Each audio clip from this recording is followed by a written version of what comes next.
तो आज हम करने वाले हैं सैमसंग वॉशिंग मशीन 7.5 किलो के अंदर गियरबॉक्स चेंज। तो हेलो दोस्तों, कैसे हो आप सभी लोग। दोस्तों आज हम फिर से आपके लिए बहुत ही शानदार ज़बरदस्त वीडियो लेके आ चुके हैं। आज हम करेंगे सैमसंग की 7.5 किलो की वॉशिंग मशीन के अंदर गियरबॉक्स।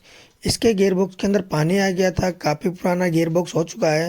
दोस्तों आपको दिख भी रहा होगा असेंबली की शक्ल देख के, कलर देख के किस तरीके से इसकी गियरबॉक्स की हालत हो चुकी थी। तो दोस्तों मैंने वॉशिंग मशीन को खोल लिया था पहले, और उसके बाद दोस्तों मैंने गियरबॉक्स भी निकाल लिया है। तो गियरबॉक्स को हम इसको अच्छे से यहाँ पे साफ कर लेंगे। साफ करने के बाद इसके अंदर दोस्तों हम गियरबॉक्स को असेंबल करेंगे। और दोस्तों ये चीज़ ध्यान रखें, कभी भी किसी भी कोई सी भी कंपनी के वॉशिंग मशीन के अंदर गियरबॉक्स अगर आप असेंबल कर रहे हो तो उसके जो स्क्रू लगा रहे हो उन चीज़ों का विशेषकर ध्यान रखें।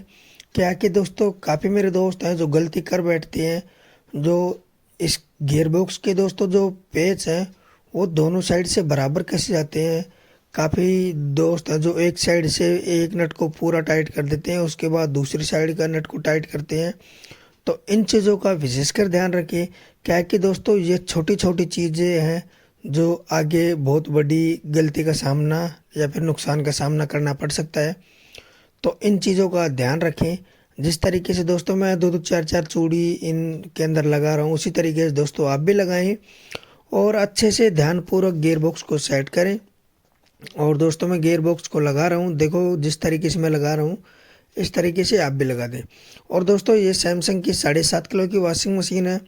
तो इसके अंदर जो गियरबॉक्स है मैं इसके अंदर डाल रहा हूँ जेनन 41 नंबर गियरबॉक्स है, ठीक है, झंडा कंपनी का। आपके नियर बाय में जो भी मिस्त्री की दुकान है उस दुकान के ऊपर जाके आप विजिट कर सकते हैं।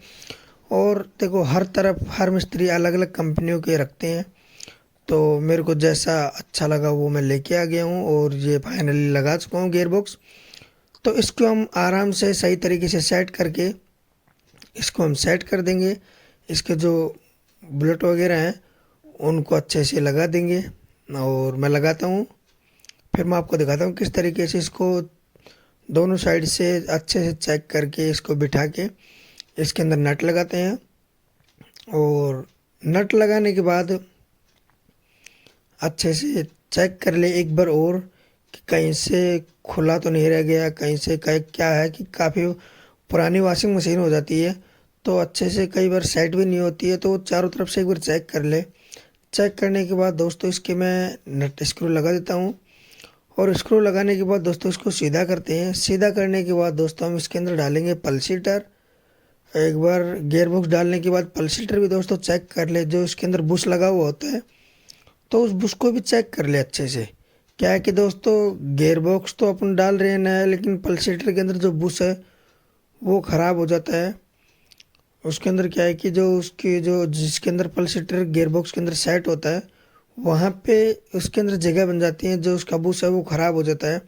तो इन चीज़ों का भी एक बार देख के अच्छे से चेक कर ले, ताकि फिर बार बार परेशान ना हो। दोस्तों अगर सही से अच्छे से करेंगे, एक ही बार अगर हम कस्टमर को बता देंगे कि ये दिक्कत प्रॉब्लम है, तो उसके अंदर कस्टमर भी परेशान नहीं होगा और न ही अपन होंगे। और अगर आप उसको एक ही साथ अगर दोस्तों इन सब चीज़ों को सोल्व नहीं करेंगे तो प्रॉब्लम होगी। तो दोस्तों फाइनली मैं पल्सीटर दोस्तों ये लगा रहा हूँ। वॉशिंग मशीन को मैंने सीधा कर लिया है और देखो आराम से अच्छे से आहिस्ता तरीके से बैठ चुका है पल्सीटर। और इसके अंदर मैं स्क्रू कस दूंगा। तो फाइनली दोस्तों अपनी सैमसंग 7.5 किलो की सेमी ऑटोमेटिक में पल्सीटर सेट हो गया है और गियरबॉक्स लग चुका है। तो थैंक यू दोस्तों ऐसी वीडियो देखने के लिए। वीडियो अगर अच्छी लगी हो तो लाइक कर देना, कमेंट कर देना और चैनल को सब्सक्राइब